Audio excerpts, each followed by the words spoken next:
This is GM Josh Friedel, and today I'll be doing the first ever edition of Prepare Like a Pro, which is pointed out to me. It is the acronym for it is PLAP, which I think is kind of hilarious. So we can call it PLAP, but okay, Prepare Like a Pro. And I wanted to show a game, and this was between Daniil Dubov and Vincent Keymer in the Grand Prix series going on, where Dubov showed really excellent prep and won a game. I don't want to say solely off of prep, because probably he had to make some moves, but ultimately preparation gave him a great position. And I wanted to kind of take apart everything that goes into the prep. So usually I have a tendency to go into detail too much, so I kind of hold back a little bit. But because this game doesn't have too much post-opening content, I want to really focus on all the ins and outs of what would go into this kind of preparation for a GM. So I would say that before I even go further, I want to remark that for every player and every level of player that you face, the level of preparation you need to know is different. So if you're just starting as a chess player, if you're, say, under 1,000, or you're just beginning, chess preparation is not that important, in that mostly you just have to know to get your pieces out, control the center. That's like number one, right? And I would say that even when you become more advanced, you want to still keep an eye on those rules and make sure you're following general rules, or if you don't follow them, you have to have a good reason. And then I would say you get to levels between, say you start to hit 1,200, 1,400, 1,600, you start to have openings and have an opening repertoire or start to build one. So it means that you can play different, you kind of know the starting series of opening moves, you might know a basic plan, but probably not much beyond that. And then you get to expert level players who have a whole repertoire usually, and sometimes they can play more than one thing. It depends on the type of player. They usually have stuff kind of mapped out. Some players play more offbeat openings, some players play all main lines, most players fall in between. And that's all well and good, but I would still say that like really deep preparation just does not come into play until you get to like the very highest of levels. So, I mean, okay, when you start to get to strong masters, international masters, grandmasters, preparation plays more of a role, but even then it's usually, maybe it gives you a slight advantage if you're white. Maybe you equalize easily as you're black. Maybe you get the type of position you like, and it's not even, doesn't even have to be objectively wonderful, it's just a type of position that you like. But for this, I'm not actually going to go over any of that. I mostly want to focus on what preparation can look like at the very highest level and all the various details that go into it.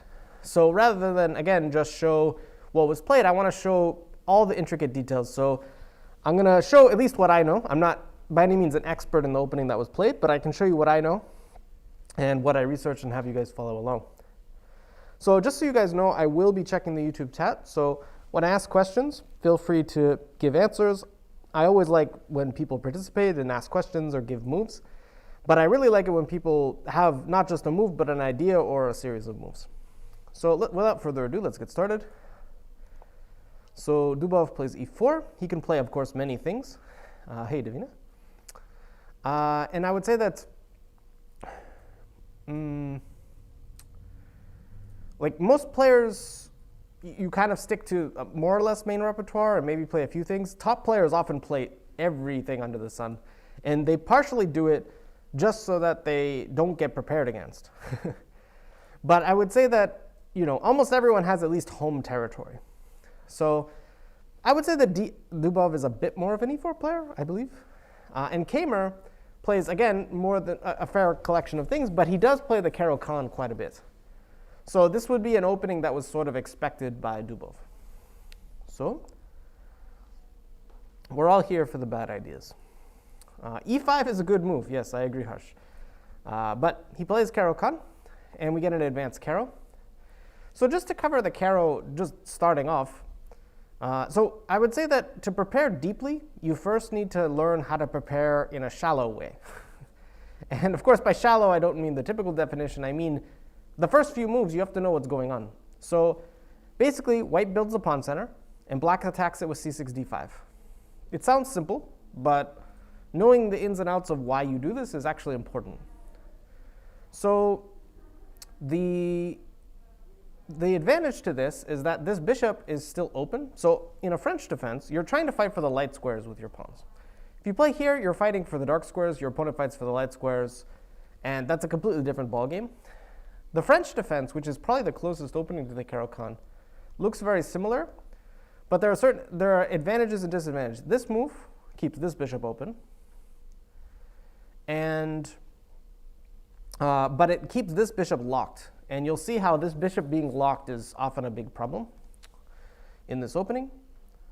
So it is why people choose to play c6. One of the drawbacks to c6, though, is that first of all, it's not a central pawn. And second of all, it blocks this knight. So again, this is the very basic level, right? The basics, and then we're going to go deeper and deeper and deeper.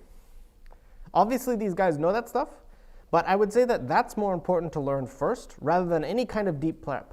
I would say that before you learn a line 10 moves deep, learn it 3 moves deep. So d5, and now there are many options you can take, but this allows the knight in, is one of the main drawbacks. But it also fixes the structure, which enables white to put their pieces on good squares. Usually they do either this, building this kind of solid setup. I would say these pawns work well against this knight, and this is of course an option, which is normal. Or white can play like this, and often this leads to isolated pawn play, because eventually black takes this pawn, not usually right away, and then it leads to isolated pawn play. Yeah, you can do a London. A London can sometimes transpose, but I'm not going to get to that. That's a bit more than what I want to do. And of course, white has options like this. White can even play a move like f3, which of course has the drawback of opening up the king a bit, but it's also going for the severe pawn duo. And you'll see normally black either will play a move like queen b6, trying to put pressure on this pawn, or they'll take and play e5, once again trying to exploit the fact that white's opened up their king a little bit. But even things like this you have to understand very well if you're choosing to play the Caro-Kann. And again, it's all just pluses and minuses. I'm not really claiming one opening is better than the other. 3c5 against which line? Against the advance, maybe. There's also this move, and usually that leads to a capture. And then black has different options. They can play here. The drawback of this is they have to get doubled pawns, either with this or with this. But the advantage is that they trade off this knight right away, and they tend to get good development in a position like this. You play bishop d6 castles, you get pieces out. Whereas this one, it creates more awkwardness. You can play knight bd7, trying to get this with, without wrecking your pawn structure. But this also blocks your bishop, and that can create problems. For example, white can play this. And now a main move, which looks very strange, is this. And one of the ideas is that it actually exploits this knight, because if you try to kick the knight, which looks very strong, I can play this move and you feel horrible about your life. Because if you take, you get mated. And if the queen comes out with check, you simply block with tempo. And again, I'm not going to include every single line, right? I just want to show you some of the basics. So typically that means black would have to play something like e6 and bishop d6, and life kind of goes on. But the drawback again is you kind of have to block your bishop. So again, when I'm showing you all this, I'm showing you pluses and minuses. I'm not making claims as to which opening is better. And then there's what most people play, which is this. And the point of this is to secure the bishop outside the pawn chain. Not the pawn chain in this case, this very solid structure. And the drawback of this, though, is it does take a little time, and it does allow white to have some aggressive options. One, which is actually one of the main courses of action, is actually go after the bishop right away. And you don't win the bishop, but you tend to get this structure, which sometimes in the long term, this pawn here is very annoying for black, and sometimes there are some weaknesses. But this is also quite solid and a whole other thing. So this is just what the Caro-Kann can look like. In this game, though, we see the advance. So the advance, what do you guys think? I'll start to ask you guys some questions rather than just talk my head off. What are some of the advantage? What do you think is an advantage and a disadvantage of playing this move for white? We're getting to real basics here, but I think this is important.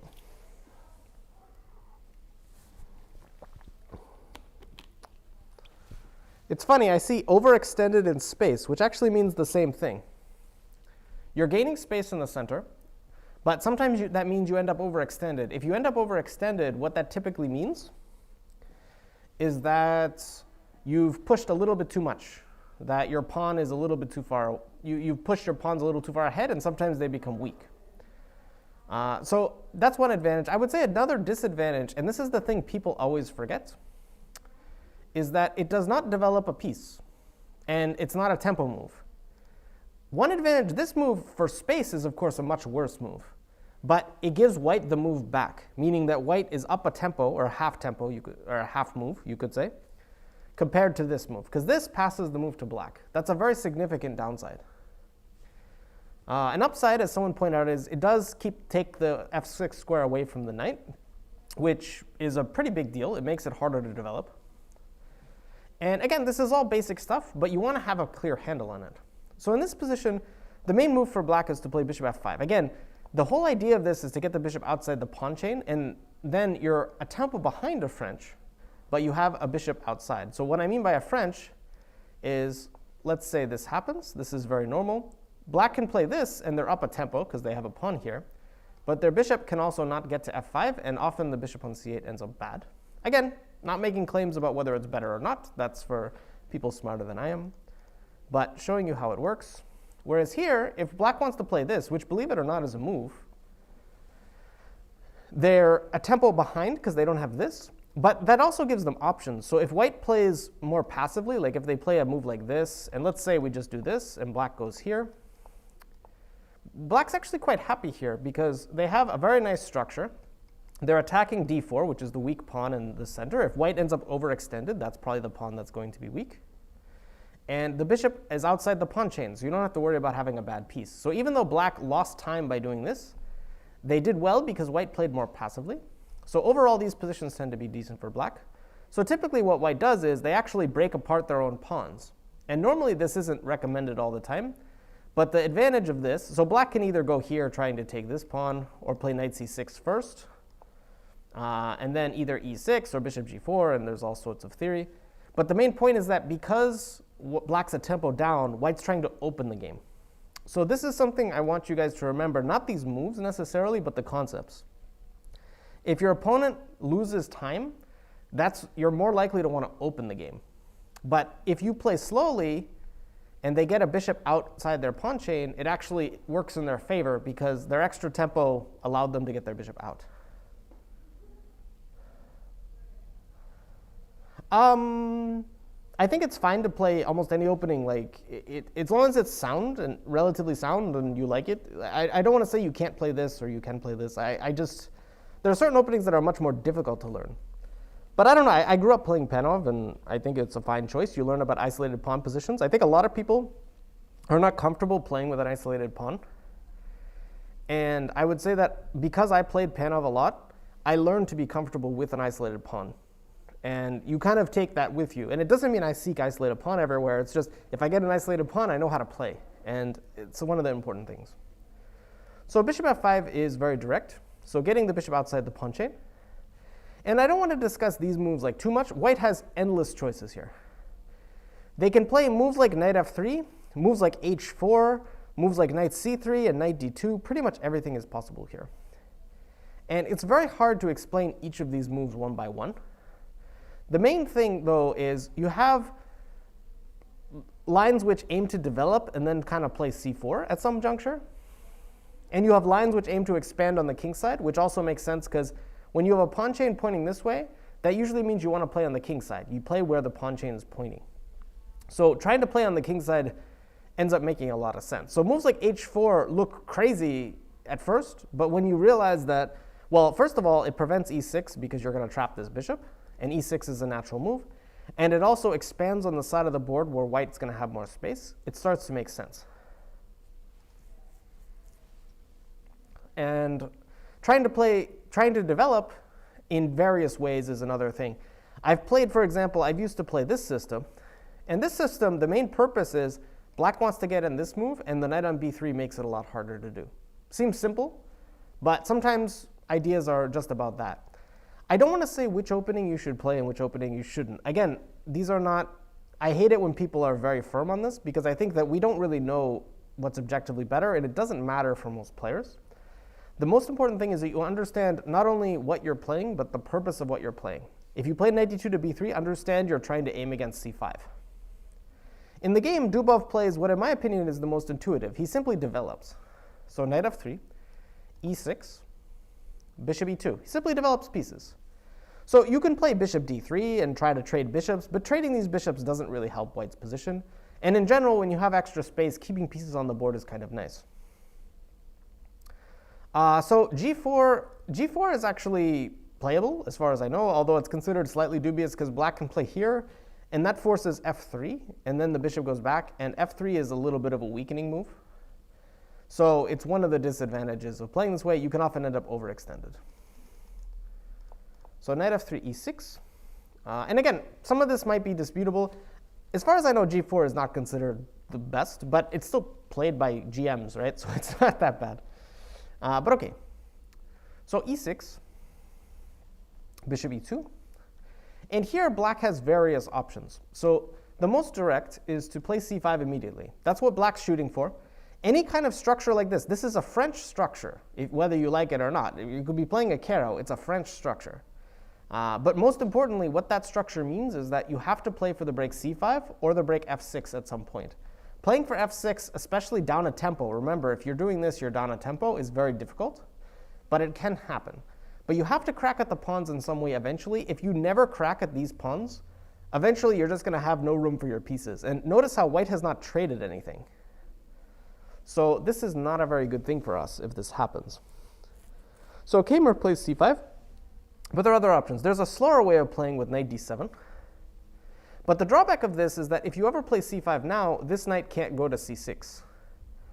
And sometimes that's a big disadvantage. So let's say white castles. So here there are various ways to play. One way to play is like this, with the aim of playing c5 and putting this knight on c6, which is actually quite harmonious. But white does have a fairly annoying move here. I'm curious if any of you either know it or have seen it before. Yes, knight f3, bishop e2, I believe is called the short variation. But it's very logical to me, right? You're just developing your guys and castling. I don't see what can be more logical about that. Pawn c5 if white plays c3. I mean, in general, black wants to play c5 at some point. If you don't play it ever, it's going to be bad. So you probably do. So b4 is usually a bit too loose. Like this pawn is just not very stable. So even though you're stopping c5, you're allowing ideas like a5, and then you have to play c3, which is kind of ugly. I can also just finish my development, and to support this pawn, eventually you're going to have to play a3, and this is just too tempy that you can't spare.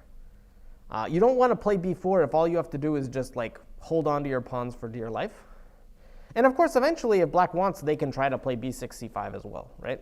So b4 is the kind of move that usually has more drawbacks than it has advantages.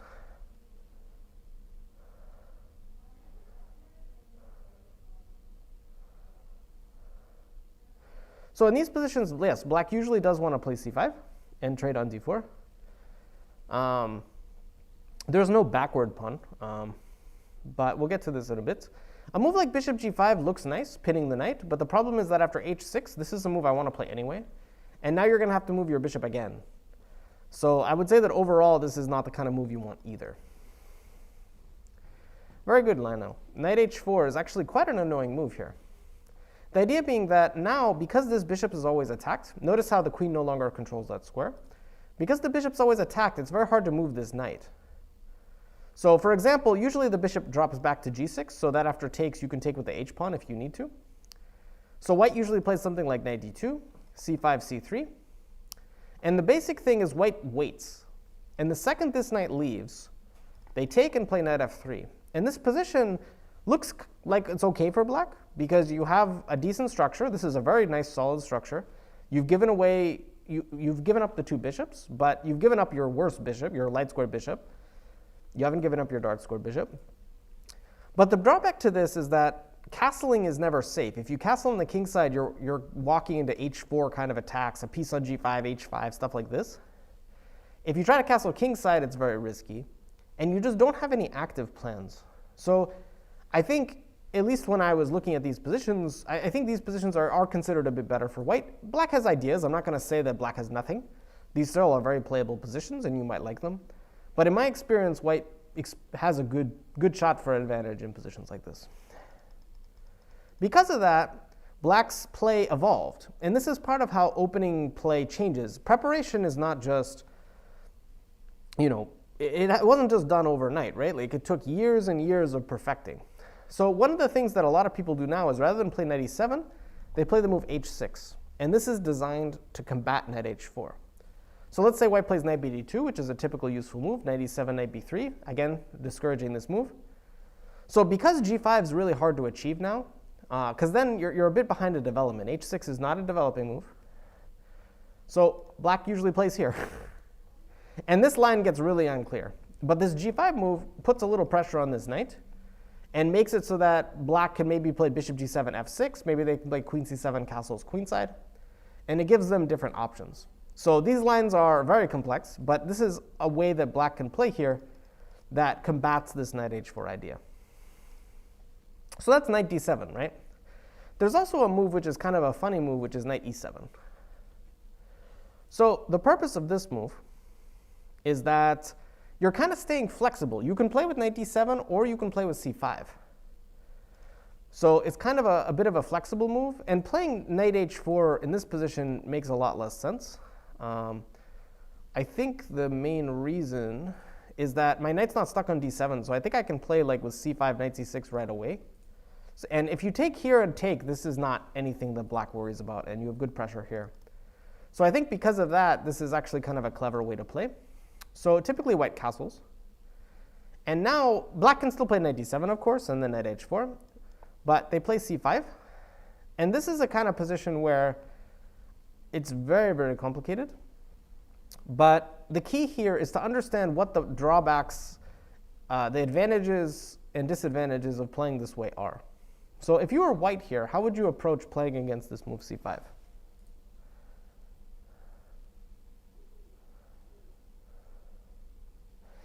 I wouldn't say that did a lot. Like sacrificing the style of Tadej, like he would often play sacrifices for, I would say for more, he would not be sure they're good, but he thought it looked interesting and he would play them. There are still people who play this way.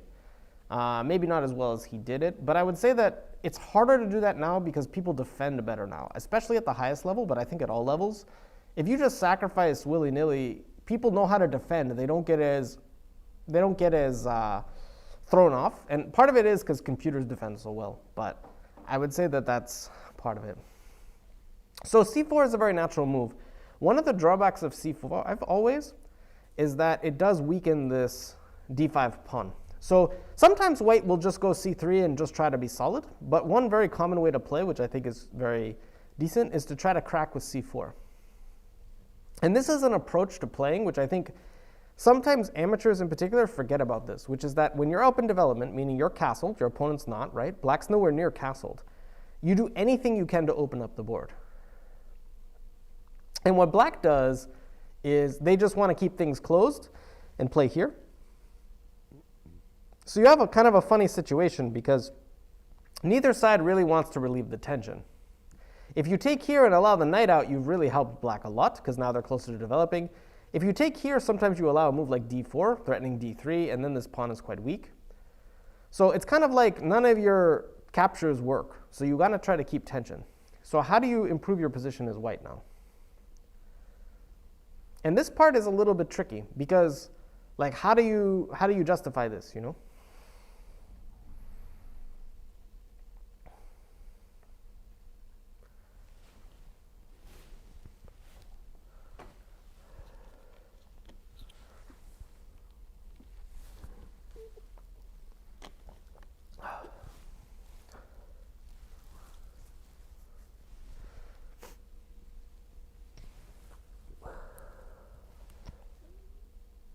So knight c3 is a possible move, but there's a big drawback to this, which is that if I play a move like a6, preventing knight b5 ideas, you don't really have an easy follow-up, I don't believe.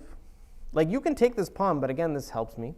If you take this pawn, I go here and you have big problems. So you actually don't have a great follow-up here. Playing a move like a4 is very slow. Any other move, I can probably just start like taking things and like I'm already threatening to maybe take and put a knight here or something, right? So it's actually, white plays this move. And this is the kind of move where explaining moves like this to students of mine, say, who are not as advanced is so difficult, because it's like I just stress, don't put your knights on the edge of the board. And now, of course, they're doing it. So Devendra, to answer your question, if you do play c3 as white, your intention typically is to take with a pawn. That's why you put the pawn there. So you're usually doing this to maintain your space advantage, even though it gives you a weak d4 pawn. Whereas if you take with a knight, you're usually playing for dynamics, even though it weakens your e5 pawn, and you're taking less space. So your idea here is still to play knight b5, but the difference is that after this, you can take here, and it's a playable move. Black can still play here, and I think black's maybe doing okay. These lines are still quite unclear, but at least your knight's not getting hit. So again, if you're going to put a knight on the edge of the board, it's fine, but you have to know why you're doing it. If you memorize the move, it helps, but you have to have an understanding as to why you're playing these moves. So this is part of it. And white has other approaches, though. What I always kind of liked was this move knight a3. And this move's kind of funny, because you're still trying to do this. If here you take the pawn and you're not committed to this, which means that this move is not really doing nearly as much, because it's not a passed pawn anymore, right? So typically they will go here, but now you play c4, and this pawn is actually looser. So they can take, and you go here, and this position's a complete mess, of course. Really, really complicated, these positions. But the idea is that this pawn is now a lot looser. And again, if the center breaks open before black's able to complete their development, they're probably going to be in trouble. So when they play this way, you really want to try to play against that. And again, there are different options there. You can pick and choose. Just make sure you try to use these techniques. But the main technique of this whole system for white is, because you're developing quickly, if they try to play a move like c5, you can play with c3. There are systems with c3 that are decent as well, but usually you want to try to open the game before black has a chance to complete their development. That's kind of your whole point of view. So in this game, Keymer plays c5, which is, I'd say, the main move, quote unquote. You could call it Mohs testing if you want. Again, this is all debatable, so I'm not going to get into it. But here, once again, understanding the position fully is very important. Because here, what do you think white's main move is? Again, if you know the system, I'm sure you know the move. But if you don't, what would you say white's move should be here? Because I think that this move is actually a very important one.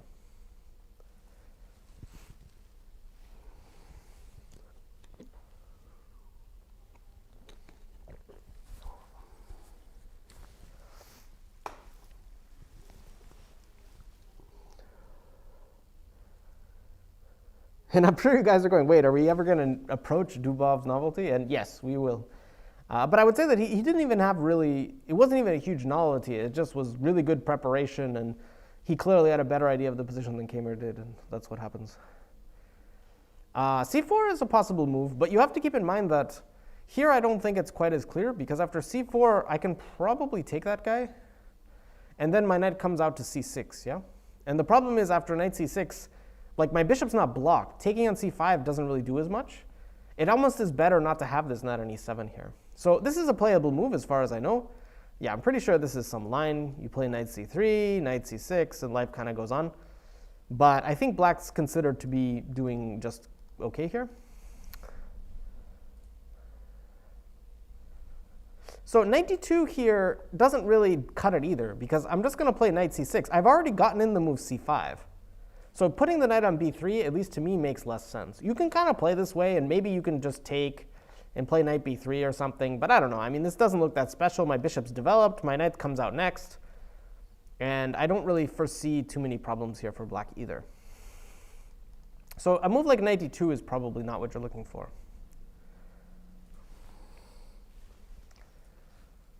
So this is it again, right? This is where, if you remember your lines, you may know the move, but you want to understand why you're playing this move. Let me ask you a question first. Yes, Simon, bishop e3 is the move. So very good. The main thing, though, is why is castles not the move? This is the more interesting thing. Not saying castles is a blunder, by the way. Not even saying it's not a legit move. But there is a very big drawback to castling here.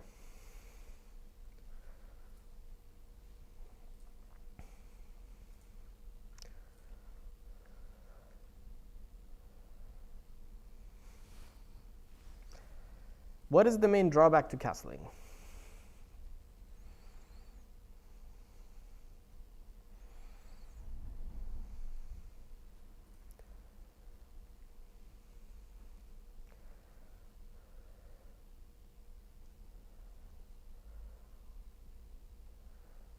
So c takes d is possible, but after knight takes d4, I think this is a good occurrence for white, because the knight on d4 is good against the bishop here. Probably that black will maybe play this move, and this is actually transposing to a line that's known a little bit. We'll probably get to it later, but I would say taking is not such a big deal.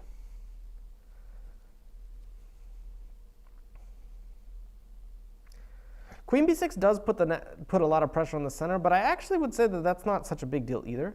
And in fact, it might be a risky move in some lines. Like there might be lines where I try to break the center open with c4 perhaps. I could also think about playing c3, and I feel like it's actually kind of annoying for you because it looks like you have this pressure against the center, but if I end up taking and playing, like, you can have issues with initiative here, I think. So I don't know if I would recommend queen b6 either.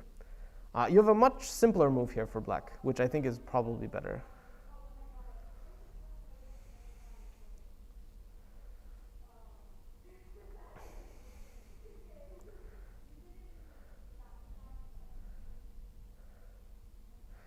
It's black's move. So yes, bishop e3 is probably a bit more accurate than castles, in my opinion. But the question is why? Knight c6 is extremely simple and quite good. The main point is that, of course, if bishop takes, black's very happy. They're developed. They have a good pawn structure. Everything's nice. And if white plays bishop e3 now, you're a bit late. So I can play something like takes, takes, takes, and now you don't get a knight on d4. Which is the best piece to have on d4. It controls a lot of the center. It hits this bishop, so it gains an extra tempo eventually. So you have to take with a queen, for example, and now you can play knight e7 to c6, get your bishop out. And white's really not gained enough, in my opinion. I don't want to say this isn't playable. This is an option, but this is a very big drawback to playing this way. So white can, of course, play a move like c3, and c3 might be the best try for advantage, quote unquote, whatever you want to call it.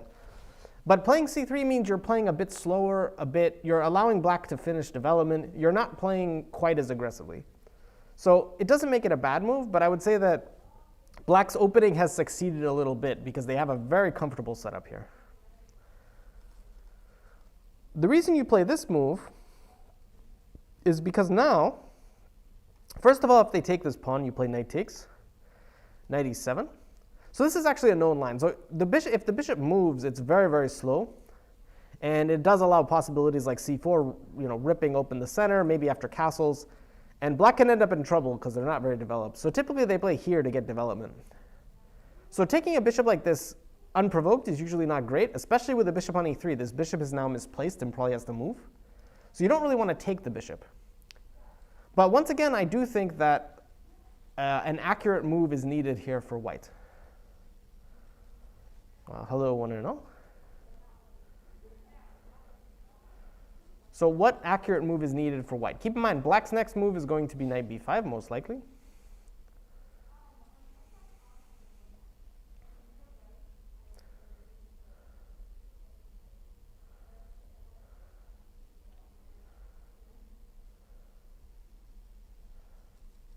c4 is possible, but I don't know that c4... Actually, I believe c4 is a move as well. Yeah, c4 is a move as well. This is a totally legit move, something like knight c6, queen a4, a6, preventing knight b5. And this is also a line, so c4 is totally legitimate. But one way to play for white, which I was thinking, was knight d2. And I just wanted to illustrate that the whole idea is that you get a knight here. So if black takes, you take, you still have a knight that hits this bishop, which means this knight can't move. So yes, at some point you can move your bishop, but it is slower. And you have to be very careful. There's a bishop check that's a threat, so you probably have to play a move like a6. And again, it's not that this is necessarily horrible, but it's very, very slow.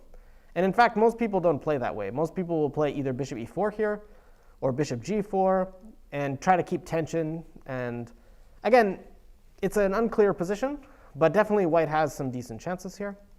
So that's kind of the main point. And if you play knight c6, because I put my bishop here, I can just take that pawn.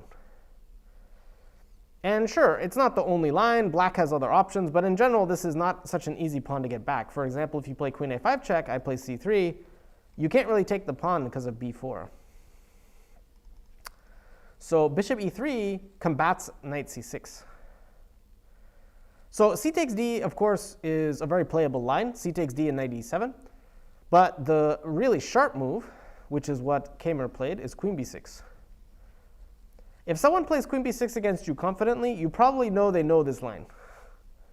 And this is, again, where knowledge really comes into play. If you do not know this system, this is where you can have problems.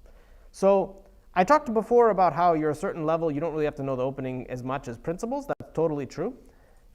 The second you get to a level where people can blitz out this theory against you, you got to know some stuff. If you want to play sharply, you can play lines which aren't as aggressive as white and not have to know all sorts of crazy stuff. That's a totally legitimate option. Most of your games will not be decided in the opening anyway. But what I would say is that if you want to play the sharp stuff, there's nothing wrong with that. You got to know your things. So does anyone know what white's correct move here is? Knight c3, very good. Your next line is not correct. But knight c3 is indeed the move, which looks crazy because you're sacrificing this pawn.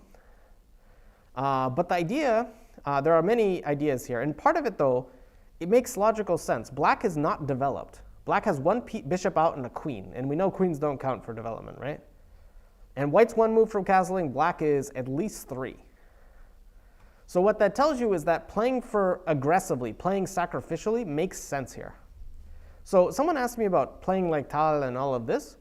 I would say that you can want to play aggressively, you can want to play solidly, you can want to play any way you want. You have to do what your position demands. And I would say that when you have a development lead, you should aim to play aggressively. That being said, if you don't know what you're doing here as white, you can still end up losing a bunch of pieces. So in this case, so for example, let's just say you play a move like b3. Now, a lot of people will cringe at a move like this, and for good reason. It's not only a potentially weakening move, it's also a waste of a tempo, and for me, that's way worse. The fact that you're costing yourself a move when black's played a very useful move is not good. So now after something like knight c6, I could even just take and play bishop c5, and black's not going to have any issues here. They're going to get developed, castled, this pawn's going to be weak. The b3 move is going to be weakening probably too. This is exactly what white does not want to do.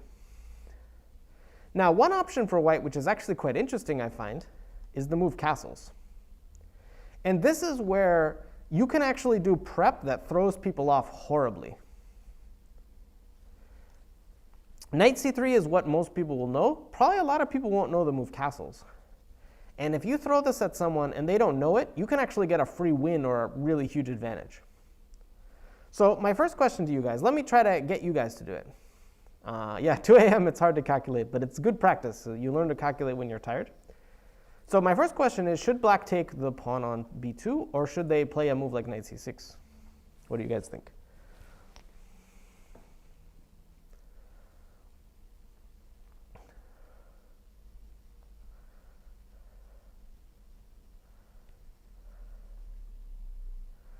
$4 a.m., oh my goodness. So people, if it's past 3 a.m., then you have good excuses not to calculate.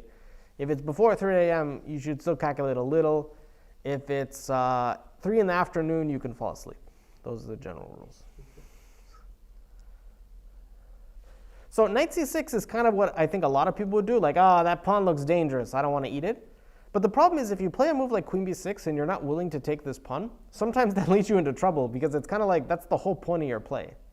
So after knight c6, I play c4, you're kind of in some trouble here. And this actually happened in a game between Manuel Petrosian, not the world champion or the other guy, and a 2400 player, which went takes, takes, takes, takes.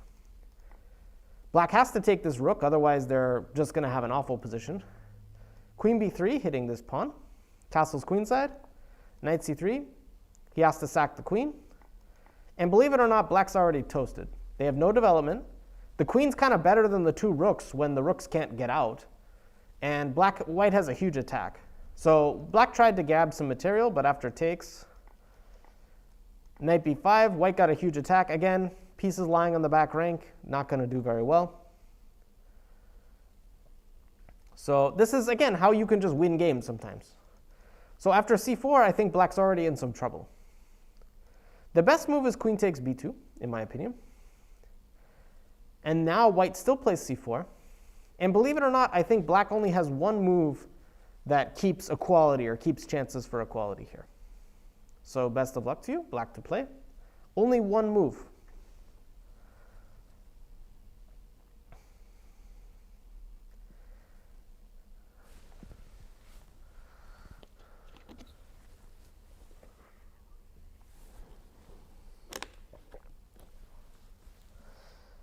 None of you have it. One thing I'll say for you guys is if you try to retreat as black, you're in big trouble, because then I'm just going to just decimate your center by taking d5. I'll bring my knight out. I mean, you can't just play passively here. You're behind in development, which means that if you just let the center open for free, you're going to have big trouble. But you are correct that you do have to play a defensive move. If you take this and I play queen b3, you're in huge trouble. Threatening this, and here I play knight c3, and you have to sack your queen again. And once again, even though you get two rooks, I'm the one with development. I'm the one attacking everything, every which way. You're in huge trouble here. Completely losing, in fact.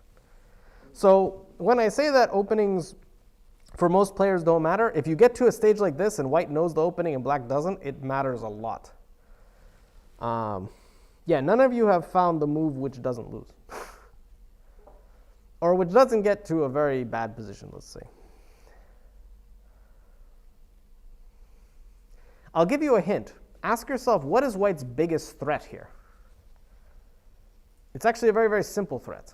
So bishop c2, I think, just doesn't really work. Probably because I can just pin you, right? Yeah, this pin looks very nasty to me. Bishop takes b1 helps me, because now I develop my rook, and I'm still going to take all your pieces. Not a good idea. Bishop e7, king f8 would be quite something, but no. I'll give you a hint. My threat is takes here. Taking on c4, I think, makes sense, but the problem with this move, I believe, is that after I play something like this and knight here, you're just, like, this is just too many tempi. Like, I think I just have too much here. I'm not positive, actually, if this is the correct move, knight bd2, but it wouldn't surprise me. I might also be able to take, and I also have a lot of development here. I'm threatening these things. Oh, we have it. Simon, very good. Knight e7. You have to defend this pawn, and you develop a piece.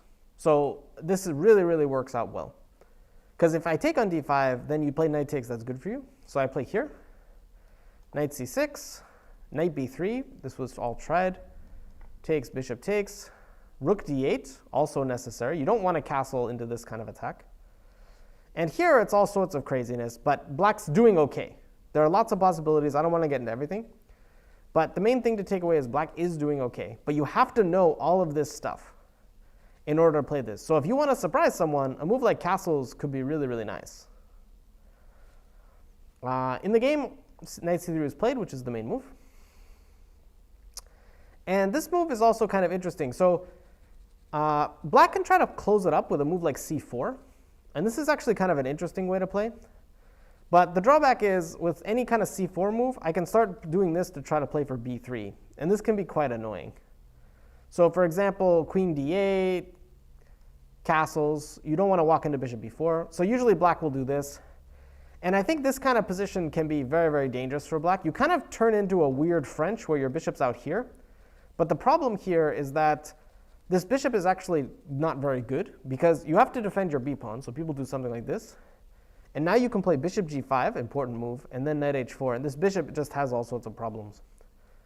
If you go back, I can even try to play f4, f5 on you. It's not going to be all that fun. So this position, I think, is quite good for white.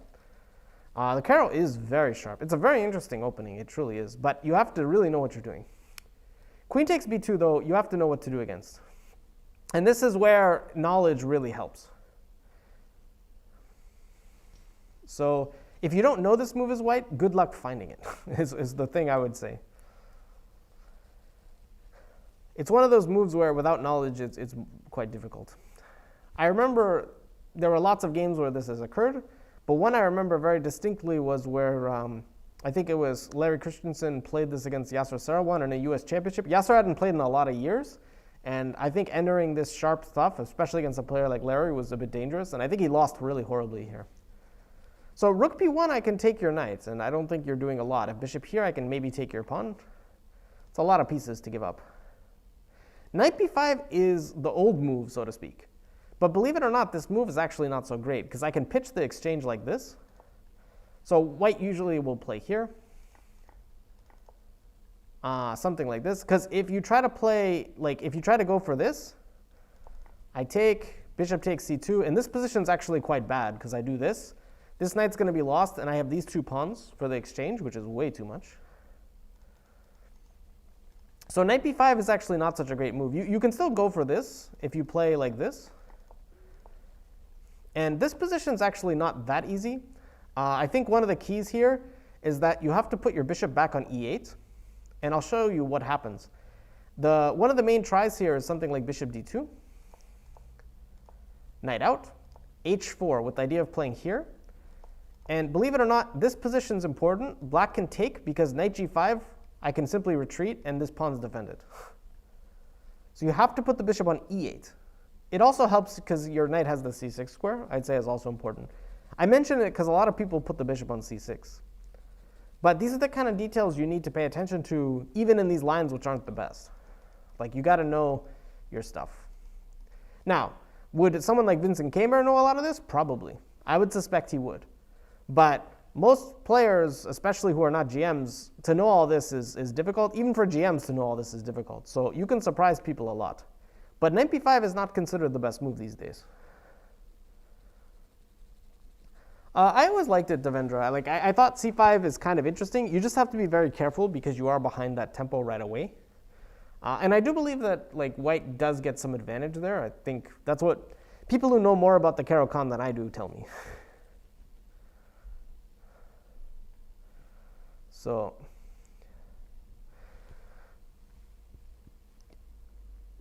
yeah, king d2, not quite. I think that's a bit too loose. I can play takes and bishop b4 perhaps. I don't know, a little bit too much. Knight a4 also, I can probably just take this pawn. Believe it or not, the correct move is the move queen b1. And this move looks kind of crazy at first, but it makes sense when you analyze it a bit. If takes the knight, bishop d2, you basically just lose. Because you have to take this pawn, most likely, and then I take this pawn, and this rook is a goner, and you're not developed, so you probably just lose your king as well. So this move is not so great. Queen b4 is actually a possibility here. I think white can actually just play a3, and you still have the same problem. I'm not totally positive about that, but I think queen b4 is a move here. What should your elo be? I don't know. I mean, you can learn the Caro when you're starting even. It's just you have to learn. Don't try to play a line like this until you're ready to tackle all these crazy lines. You know, if you're not ready, you can play quieter versions and it's totally fine. If you're a complete beginner, I think e45 is just good, so you learn basic concepts. But once you pass that stage, you can kind of play whatever. So they go into this endgame, but this endgame is actually very difficult for black. You kind of have to play c4 to block this bishop. Rook takes b7. And the whole idea is that white plays this, and they just get huge, huge attack. Rook c7, and even though it's an endgame, this happened in the game Caro-Kann against Ulyanov. It was a famous game in 2010 that basically refuted this whole line. So black gets this pawn, but basically this pawn on d6 is a pain, and black's lack of development is just too tough. So a position like this, Caro-Kann ended up winning quite decisively here. So this is not really recommended to take on b2 here. So Keymer plays the main move knight c6. And now white castles. So here, once again, c4 is a move, but then there's rook b1. And again, I kind of like white, but it's still unclear. Like, these lines are very messy. Locked positions like this can be very tricky to play. So in this game, Keymer played queen takes b2, which is the main move. And once again, knowledge of the position is so crucial. So first of all, queen b1 does not work as well here. Does anyone have a guess why? Remember, every little detail matters. You put the king back on e1, the knight back on b8, queen b1 is a brilliant move. Here it is actually a very bad move because of one little difference. The rook's not trapped, that's true, but if you do decide to take the knight and I take here, I still think your position's quite bad. I'm attacking two pieces, right? So what is the critical difference? He can move the rook, but the key move is that after takes, black can play castles queenside. And this move solves all of black's problems. If you can't even take because of d4, this position is actually just lost for white, most likely. This is just a free pawn. And it's all because black has the move castles queenside. So this queen b1 move only works with the knight back on b8. Knight b5 is a move, but then c4, and we encounter the same problems as in the other line. Basically, that taking this rook is not good enough. You win the c2 pawn, and life is actually not so great. So white actually plays the move queen e1. Again, this is all known. Both players knew this. So again, and you can go on and on. Each move has very specific reasons for it. And before the players could ever hope to try to prepare some novelty on move 15 or 20, you have to understand how all this works. So I'm showing you more the layers and understanding and opening and getting it to GM level before, or any kind of high level, right? Before you proceed with going down even further. So takes d4 was played. Again, one of the main lines. Another really important detail, knight takes d4 is typically a poor move because after bishop b4, knight here takes, you have to take with the knight, and then d4 is a fork. So you play bishop takes d4, and the whole point now is that after knight bd b5, rook b1 is another line. I'm actually not going to get into it. I want to make sure I get the game. Knight db5. And the whole point here is that now if you try to go for this, d4 does not win anything. So black just is in a situation where they're behind a lot of tempi. So bishop b5 check's annoying, so usually they play here. Rook b1, queen a3. And here there are different options. Again, another Caro-Kann game where he won quite decisively. It wasn't as perfectly played as the other game against Alyanov, but the basic gist was that after this, he has this really cool sacrifice bishop b5 check. And if takes, knight takes is just way too much play, and you basically just kind of get slaughtered. Your king gets slaughtered. So he had to play here, and then bishop back to d3. And with the king on f8, black did not fare very well this game. Again, not perfectly played, but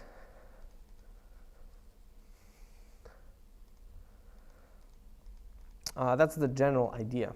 So this is, again, all known. So because rook b1 is a threat, black has to step out of that. And knight c7 is also in the air. So the move bishop a5 comes to mind. It takes away control of the d6 square, but it does control c7. So once again, there are different moves, but Dubov chooses rook b1. I haven't analyzed too many openings on this channel. I have videos out there. You search my name, you can find quite a few things. I tend not to be as opening focused, but I have done quite a few opening videos even recently. So yeah, so there's actually a line. A lot of games actually are drawn with this move, and this is a very funny one. After here takes, knight takes, the bishop goes here, knight back. You pin the knight again here.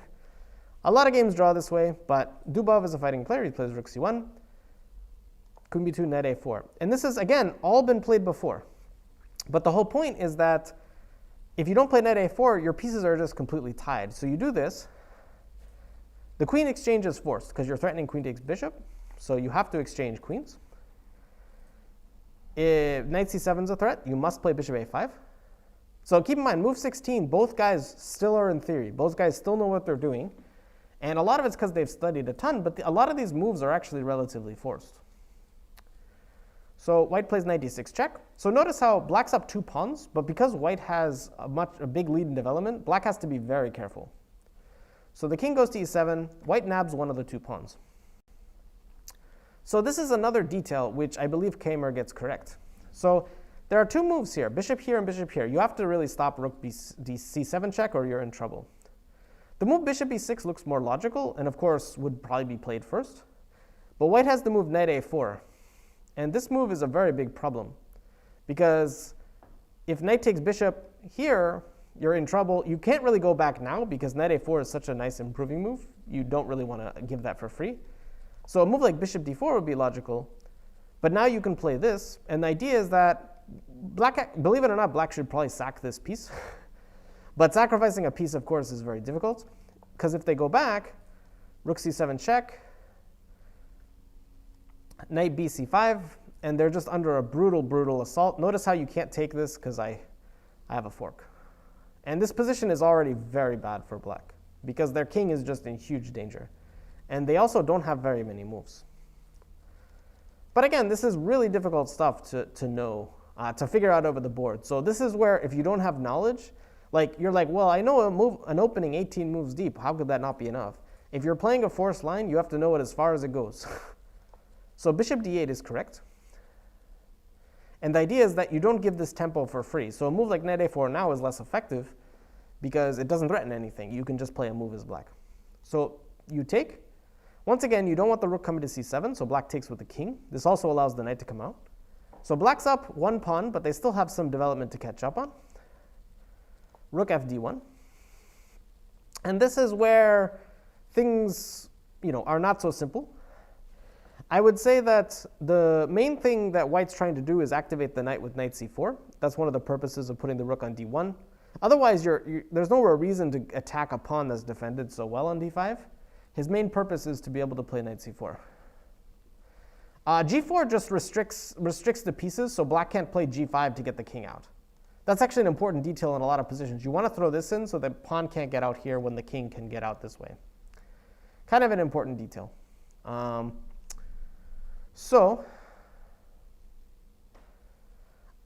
If you play king f8 earlier, then there are other problems. Because if you put your bishop on d8, I can take it and play rook c7, I think. So you want to be able to take it with the king.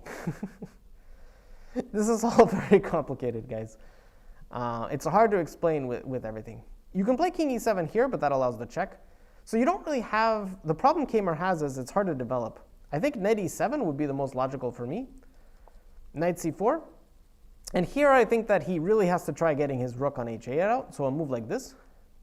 And here, there are lots of possibilities. Believe it or not, I actually think h4 might be best.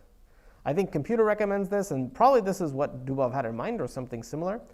Threatening g4. And the idea is that if black actually has to go here.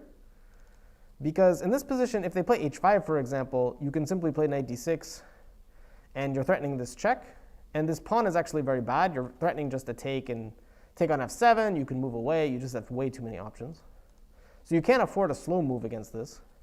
If a move like f6, you can play g4 and h5, and the bishop has to go to an awful square somewhere. Also not good. So you play this move to get the rook out, and bishop b1. I just wanted to show this because of how hilarious it is, that this is kind of what you have to do here. So the idea, of course, is that if you take this bishop, you take the knight and black's doing okay. So you play knight d6, bishop takes a2, bishop b5 check.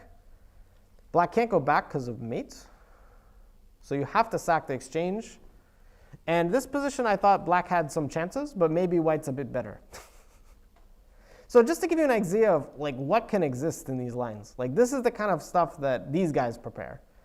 Most players not so much, and most of you do not have to do that. But that's the kind of thing that he probably prepared here. In the game, Keymer played rook b8, knight c4, and almost kind of just fell apart. He probably still has to play knight e7 here. Knight d6, something like this. He played the move g5, but the problem is it's just very slow. Knight d6, bishop g6, rook d4. Knight e7. So here, probably Dubov could have already done something like this, and it looks very good. He chose g4, just to keep pressure on and keep the knight out of f5, I suppose. And yeah, in this position, it got really crazy. I think that Keymer had a chance because of the slower move, but he had to find this move, king d7. No doubt he didn't like it because bishop b5 check again, but he has to sack the exchange. Knight c6, and after rook a4, rook b8 allows the move rook a6, but he can play a5, and because this pawn's very weak, because this rook is coming out to b8, I actually think that maybe there are some chances. But again, to find this over the board, is where it comes down to. So their prep didn't necessarily come out to just the objective value of the position, but here's what it came down to. Dubov knew it better than Keymer, probably because Keymer, this is mostly all a lot of what he plays. So he knows it well, but the problem is that Dubov could be up all night studying this, and Keymer doesn't know what Dubov's going to play, right? Dubov plays everything. And because of that, he probably didn't study this as recently, and he probably didn't know Dubov's exact move order or moves. So because of that, Dubov had this fresher in his head, and even though he maybe didn't, okay, no one plays perfectly, I would say that it just makes life really difficult when you're the one under the gun in a sharp position under pressure. And even someone as strong as Keymer, who's again a very, very strong GM, had some trouble. So he played the move rook b6, and already he's basically dead. White plays bishop b5. So you're too late to sack the exchange now. Your king needs to be on d7 so you can shut off the rook. If you try to do this now, I simply check you and you feel silly. So he actually played rook back to b8, which surely wasn't his idea. But after a move like a6, white can play rook a4, threatening this, and this is already over. So the fresh part of the game I saved very little time for because there really wasn't much. Yeah, and here it's just basically pretty dead. So he played rook b8, but rook a4, knight c8. And Dubov does find a nice way to kind of finish the game if you guys want to try to solve that. Again, if you've seen the game, you probably know, but white has a very, very nice way to seal the game. That is an idea of chess luck, but black also needs time to get this, and because the knight's on e7 and has to move, he just was not given any time. But it's why speed's so imperative. Keep in mind, he played rook b6, which obviously was a blunder, so if he has to play rook back to b8, that's not going to be very good. That's just too slow. But yeah, in some lines, he should definitely try to get out. So yes, taking this knight is definitely very tempting, but how would you like to do it? So sack the exchange. And yeah, if you take this rook and take here, I play king b8, I believe, and it's not so clear. The rook comes out, and this pawn is actually quite decent at some point. But Dubov has no intention of giving away this beautiful knight. He takes on a7, hits d7. So rook d7 mate has to be stopped. You can throw in a check, but it does nothing. He played here. Dubov checked and took, so he's threatening mate. He plays f6. And then one nice little finesse. Oftentimes games like this can carry on if the position remains complicated. But Dubov found a very nice way to end the game. He played rook c8. So the main idea of this is that trading rooks is just kind of bad for black. You can do this, and then maybe a move like this to make sure your knight gets back to take this pawn with this fork is a nice way to conclude it. So rook a7, and now rook c6. And now Keymer resigned because knight c8 check is a very big threat, forking the two pieces. And if the rook tries to take the pawn, for example, you can check, take this pawn, and this is definitely over. So rook c6 is a very, very nice way to finish the game. So once again, basically, this does not happen in most games. This is an exception. But because Dubov prepared well, knew the position well, had that kind of understanding we talked about, he was able to get a position where Keymer, even a very well-prepared opponent, he knew that bishop d8 move, remember, a move 16 or 17, he was very well prepared. But if you know it just a bit better, sometimes you at least put your opponent in a difficult situation. So even a player this strong can falter. And as you saw, Dubov barely had to play any moves himself. He basically had a pretty good idea. He knew what was going on in the position vaguely. And then, you know, Keymer definitely could have done better. And I think a lot of opponents maybe would have at least not blundered right away. But because he had such a difficult task, he did blunder and ended up losing. And Dubov barely had to work for this win. So anyway, I hope that this lecture kind of gave you guys an idea of what really top-level opening preparation looks like. I'm not pretending to be on the level of these guys, but I'm at least trying to explain it. And also, like, how you can approach preparation in your own games. Like, not just knowing it to move 10 or 15, but knowing the first several moves, what they do, what their purpose is, like what the nuances are, what the differences between each kind of idea is. And the better you understand that kind of stuff, the better it will serve you as you play. So this is actually my last lecture with you guys. I've been the GM in residence for 3 weeks. It's time for me to head off. But it's been a lot of fun doing these, and for sure I will be back. So you will see you will see plenty of my lectures in the future, whether you like to or not. But thanks for joining me, everyone. I hope you enjoyed it, and I will see you another time.